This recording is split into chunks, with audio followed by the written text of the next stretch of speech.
తెలుగోడి ఆత్మగౌరవ నినాదం మళ్లీ తెర మీదకొస్తోందా? అటువంటి పరిస్థితులు ఇప్పుడున్నాయా? ఢిల్లీ పాదుషాల హుకుంనామాలతో తెలుగు వాళ్లు అవమానాలకు గురవుతున్నారా? ఇవి తెలుగునాట ప్రస్తుత రాజకీయ పరిణామాల్ని చూస్తుంటే తలెత్తుతున్న ప్రశ్నలు.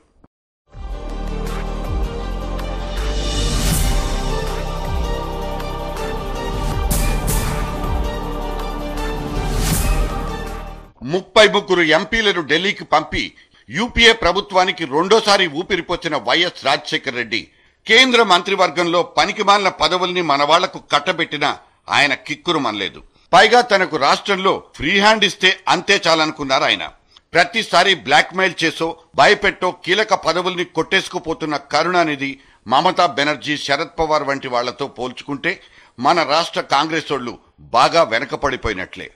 అదేదో సంకీర్ణ ధర్మం ప్రకారం ప్రభుత్వాన్ని ఏర్పాటు చేసుకోవడానికి సహకరించిన పార్టీలకు కీలకమైన పదవులు కట్టబెట్టాల్సిందే కదా అన్నది సోనియా, మన్మోహన్ల వాదన. అయితే ఈ వాదన ఆసరాగా అన్ని విషయాల్లోనూ ఆంధ్రప్రదేశ్కు మొండిచేయి చూపిస్తోందన్నది మాత్రం ఖచ్చితమైన నిజం.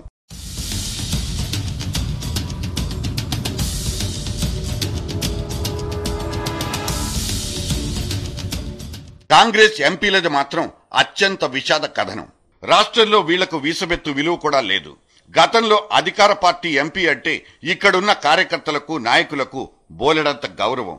ఈ మధ్యకాలంలో తెలంగాణ వాదన నెత్తికెత్తుకుని దఫాలుగా ఢిల్లీ వెళ్లొచ్చిన ఎంపీలందరికీ ఎదురైన చేదు అనుభవాలు, అవమానాలు చూసిన తర్వాత వీళ్ల పట్ల ఉన్న గౌరవభావం పూర్తిగా తుడిచిపెట్టుకుని పోయింది. దీంతో పాటు ఈ ఎంపీలు గట్టిగా రాష్ట్రానికి ఒకటంటే ఒక్క ప్రాజెక్ట్ అయినా సాధించలేకపోవటం, ఉన్న ప్రాజెక్టులకు నిధుల్ని సమీకరించలేకపోవడం ఒక పెద్ద వైఫల్యం. పక్క రాష్ట్రాలకు తరలిపోతున్న ప్రాజెక్టులు ఒకవైపు, ఇంకోవైపు పోలవరం వంటి ప్రాజెక్టులకు జాతీయ హోదా కల్పించే విషయంలో సైతం ప్రయత్నించలేకపోవడంతో వీళ్ల పట్ల ప్రజల్లో సైతం అసహనం పెరిగిపోతోంది.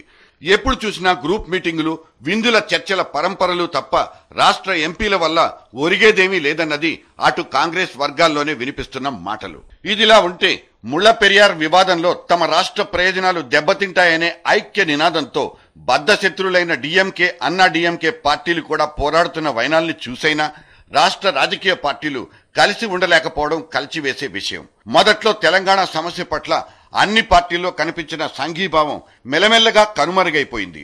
ఏ పార్టీ స్వార్థాలోచనలు ఆ పార్టీవి.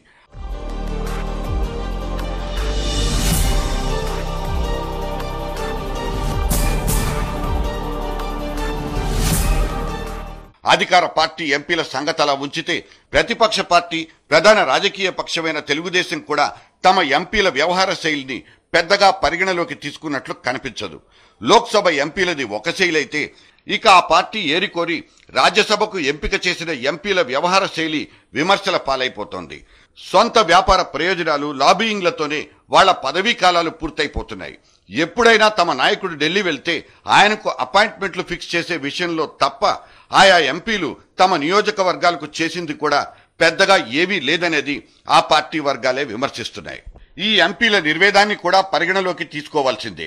మన రాష్ట్రం అంటే ముందు నుంచి చిన్నచూపు చూసే కాంగ్రెస్ అధిష్టాన వైఖరే అసలీ సమస్యలన్నిటికీ మూల కారణమని ఒకరిద్దరు ఎంపీలు ఆవేదన వెళ్లగక్కారు.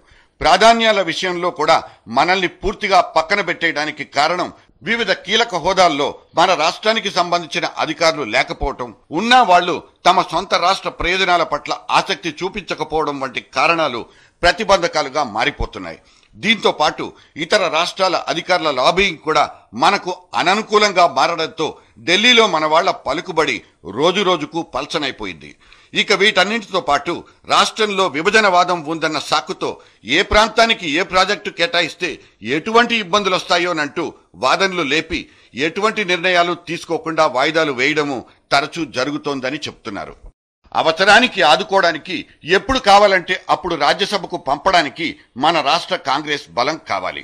జైరాం రమేష్ వంటి వాళ్లు మంత్రులుగా మారడానికి మన రాష్ట్రం నుంచి ఆయన పొందిన రాజ్యసభ కోటా సీటే కారణం. అయితే ఇటువంటి వాళ్లు సైతం మన రాష్ట్రానికి ఒరగబెట్టింది ఏమీ లేదు. పెండింగ్ ప్రాజెక్టులు పరిష్కారం కావు, కొత్త ప్రాజెక్టులు రావు, కొత్త పదవులు రావు, నిధులు మంజూరు కావు, రాష్ట్ర మంత్రులకే అపాయింట్మెంట్లు దొరకవు, ఎంపీల పడిగాపులు, ఇవన్నీ గావు కేకలు కావు. సగటు తెలుగోడు భారత్ సర్కార్ని తమ భుజాల మీద ఎత్తుకొని నిలబెడితే దక్కుతున్న గౌరవం ఇది. దీన్ని అవమానం కాక మరేమని పిలుచుకుందాం? వాళ్లలో మనం అలసైపోతున్నామని చెప్పక ఇంకేమని చెప్పుకుందాం? An insult to Telugu pride.